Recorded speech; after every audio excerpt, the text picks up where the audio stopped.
Just get up every morning and love what you're doing. 60 years in the business, what's your highlight? What do you want to know? How do you choose between Sinatra, Ray Charles, Aretha, Michael Jackson, Shaka Khan, and 50 Cent? Quincy Jones was the ultimate music producer. I like to make a record I'd like to hear. He's just the best that there ever was in his field. I've been in entertainment since I was 12 years old, so all you can do is just reach for those instincts and leave some room for God to walk through. He won 28 Grammys, 3 for We Are the World in 1986. Well, Stevie and Michael and Lionel were here, so we're just getting ready to cut the track.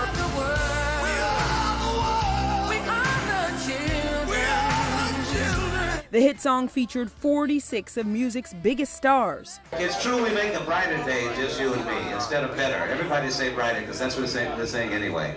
We Are the World went on to become the biggest selling single in both U.S. and pop music history. It was a fun session. It's hard enough with one singer. Think about 46. I think we had some divine help there that night. Quincy's start as a teenager, playing the trumpet. I think been blessed since I was 19 years old. I got a chance to travel with Lionel Hampton's band. Count Basie adopted me at 13. I came up with Ray Charles when I was 14. He was 2 years older, but he seemed like he was 100 years older. Quincy's legendary musical influence paved a path to success. Over his 7-decade career, he composed more than 50 film and TV scores.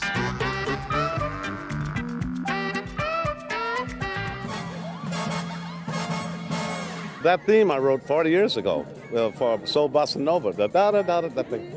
And it's turned all around now and it's hit a whole different. My daughters were telling me about it, and I couldn't believe it. That's all you gotta do is just stay around long enough. This is where the movie gets its mojo, baby. Groovy. Yeah, Quincy made superstars: Will Smith, Oprah, Michael Jackson. I met him at just 12 years old with Sammy Davis's house one afternoon, just hanging out. Then I didn't see him again until he was about 20 or 21 when I did The Wiz. I was the music director for The Wiz. And the first thing he said to me is, could you help me find a producer for my solo album? Anyway, one thing led to another, and I finally said, I'd like to take a shot at it. And the record company said, no, he's too jazzy. Quincy's too jazzy, wrong producer. So Michael, don't worry about it. Jones produced 3 of Jackson's most successful albums, Off the Wall, Thriller, and Bad, with sales of over 150 million combined. When we sat down with Quincy in 2009 after Michael's death, the tragedy was still sinking in. I still don't know how to process it. It's surrealistic almost to me that he's not here. He was also pivotal in Oprah Winfrey's career, casting her in The Color Purple, which he helped produce. But I kill him dead before I let him beat me. Quincy Jones was going through Chicago, saw my talk show, and said, I think that would make a good Sophia. And I screen tested for it. She was Sophie, and she delivered too. She delivered. She had Sophie's persona, and it came straight through the script. Will, hey, Will's my uncle. Hey, hey. As a TV producer, he gave Will Smith his big break, casting him in The Fresh Prince of Bel-Air. Now this is a story all about how my life got flipped, turned upside down. Quincy Jones called me and said, listen, I have an idea, The Fresh Prince of Bel-Air. I want you to read the script. I read a piece of a little script that they'd had, and it was a situation where the deal had to be done tonight or it wouldn't happen. So inside of about 4 days, with me, it went from concept to signed deal. They're gonna see, when they see Will, they're gonna see a beautiful performer with a maturity that's far beyond his age. Q made a cameo during season 1. His protege, singer-songwriter Tevin Campbell, did too. I met Quincy when I was 11 years old. I think he had saw a videotape of me singing in a club, and he signed me. He teaches you so much, and you also feel very comfortable around him, which is the greatest thing, I think. And Quincy had a big impact on The Weeknd. He was emotional, recalling the lessons his idol taught him. I actually first met Quincy Jones in Vegas a long time ago. When I got off stage, he was waiting on the side, and there were fans on the other side of the stage, like screaming and trying to get my attention. And he stopped. He stopped me and he said, "Go take pictures, sign autographs, and I'll still be here waiting, you know? And they're just more important." He was teaching me a lesson in that moment that nothing is more important than the people. And giving back is always better than receiving.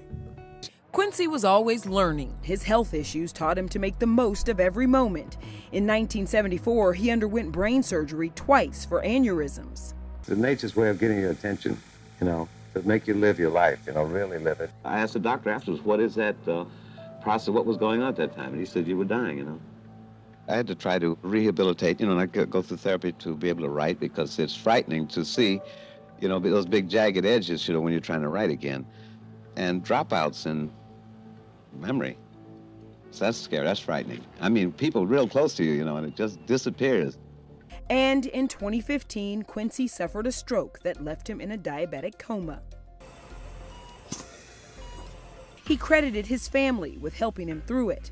The mega producer was married 3 times. I got 6 beautiful daughters, a son, 7 grandchildren, and a great-granddaughter. And that's my pride and joy. He's proud, I'm proud. Quincy's daughter, Rashida, had this surprise revelation. He's never driven in his life. He got a bad car accident when he was young, and everybody else was, sorry, it was dark. But anyway, point is, he's never driven. But to me, that is the key, like, that's a key to how cool he is. Because if you're that cool, and at 87, you never have to drive, that means you're cool. Quincy is one of those people that just transcends age, and he's just universally beloved. If you ever run into anybody who doesn't like Quincy Jones, you need to run the other way, because that is a dangerous person. I love this man for a long, long time. How long has it been, Snoop? Since I was knee-high to a flea-high. I knew him before electricity. My dog, Q. My dog, Usher.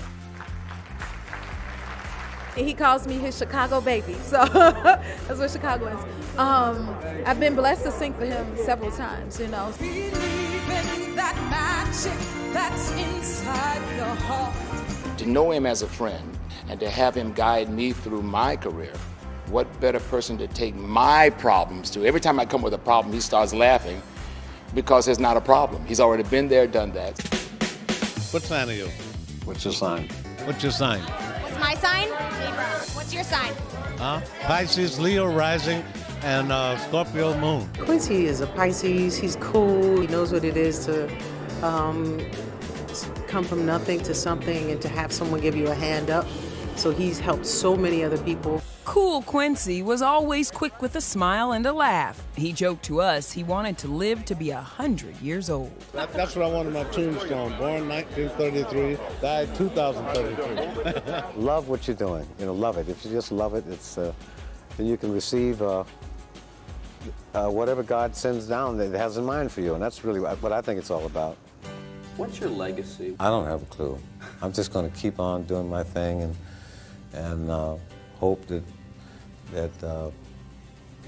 it will mean something to somebody. I don't think there's one person in the world that has loved music that has not been touched in some way by Quincy Jones. For every musical gift he gave, Q grounded his life's work in giving back, raising over $63 million for social causes, civil rights, AIDS research, disaster relief, worldwide hunger, and dozens more. I'm often asked why giving back and trying to help others is so important to me. And the answer is very simple, it's who I am. And here is Quincy Jones. My teacher used to say to me, your music will never be more or less than you are as a human being. The human being is first. He gives away money that people don't even know about. So we're talking about the embodiment of the biggest giver. Quincy Jones, has a generous heart. I think Quincy Jones knows more significant people who have changed the world than anybody I've ever met. It's a blessing. All life is about is love, laugh, live, and give, right? That is so If you don't do that, you're not living.